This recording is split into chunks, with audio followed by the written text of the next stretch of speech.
네, 지수는 지금 현재 약박권 정도입니다. 2000선을 회복하면서 2001포인트 선으로 올라섰는데요. 삼성전자, 현대차가 크게 시장을 위쪽으로 끌어올리고 있는 그 상황입니다. 특히 연기금의 매수세가 오늘 시장에서 구원투수 역할을 톡톡히 해주고 있는데 바로 전기전자 업종, 운송장비 업종에 대한 매수세가 연기금 쪽에서 강합니다. 바로 현대차, 삼성전자, 기아차까지 매수하는 그 모습들, 연기금 쪽에서 시장을 만들어주고 있다는 측면도 계속적으로 점검이 필요한 시기네요.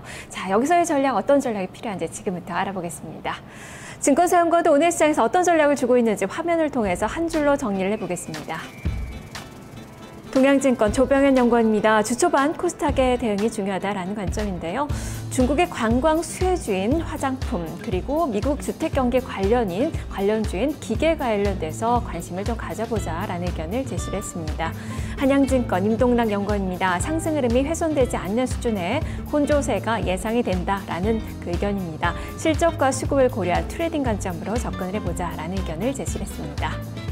다음은 우리투자증권 이경민 연구원입니다. 1960에서 1970선의 지지력을 바탕으로 전략을 세워봐야 된다라는 의견인데요. 단기 변동성을 이용한 저점 매수 대응이 유효하다라는 의견을 제시했습니다.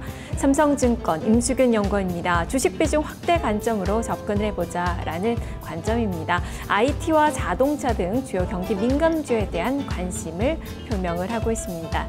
자, 시장에 대해서는 쉬어가는 그 흐름이 나타나고 있지만 여전히 증시는 우상향의 모습이 나타날 것이다라는 관점에서 의견들이 제시가 되고 있고요. 여전히 경기 민감주들에 대한 의견들이 시장에 많이 이야기가 되고 있는 그 구간이네요. 이 중에서 삼성증권 임수균 연구원의 의견 자세히 들어보겠습니다. 연구원님 안녕하세요. 네, 안녕하십니까? 네, 오늘 뭐 뚜렷한 악재가 부각이 됐다라기보다는 쉬어가는 그 움직임이 강한 그런 하루가 아닌가 싶은데 다만 변동성이 좀 큽니다. 오늘 시장 어떻게 좀 바라보고 계십니까?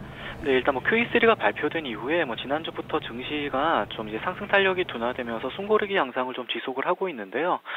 이런 부분들 같은 경우는 추세가 다시 하락 반전한다라기보다는 단기 급등 이후에 나타나는 자연스러운 차익 매물 소화 과정으로 좀 생각을 하고 있기 때문에 크게 부정적으로 볼 필요는 없을 거다라고 지금 판단을 하고 있습니다. 다만 좀 시장의 교란 요인으로 작용을 하는 부분이 이제 프로그램과 관련된 수급적인 부분인데요. 특히 금일 같은 경우도 프로그램 쪽에서 매도 물량이 많이 나오면서 코스피 지수 자체가 낙폭을 좀 키우는 모습들이 나오기도 했었는데요.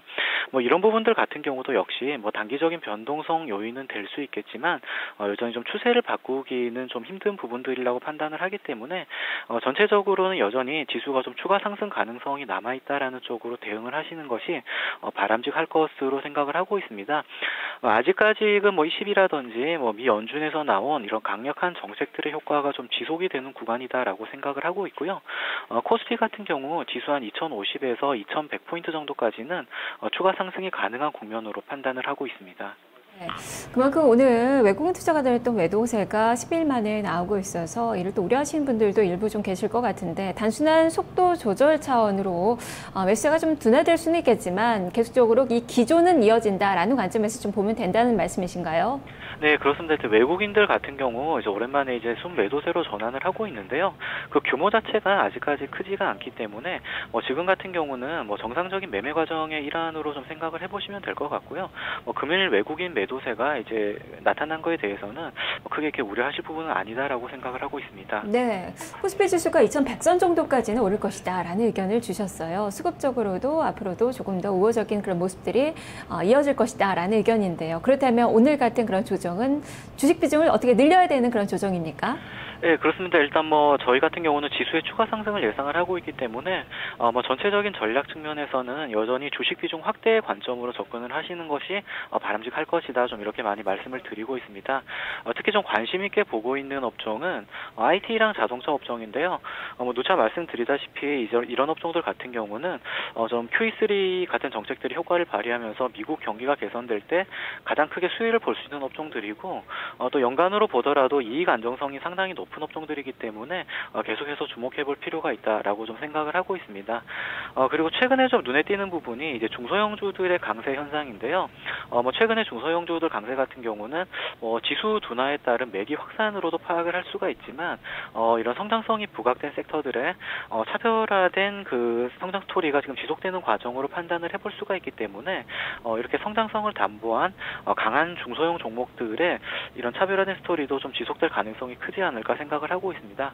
중소형주 중에는 지금 주목해서 보고 있는 부분들이 카지노, 관광, 컨텐츠 같이 좀 추세적으로 상승할 수 있는 업종들을 주목을 해서 보고 있고요.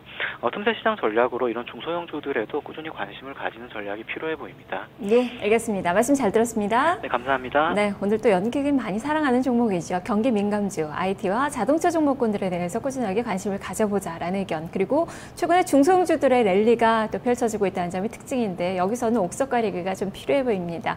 모멘텀을 가지고 있는 종목군들, 특히 오늘 중국 관련된 그 종목군들의 움직임들이 좋은데요. 이러한 종목군들로 중소형주에 대한 전략을 세워보셔도 좋을 것 같습니다. 삼성증권 임수균 연구원이었습니다.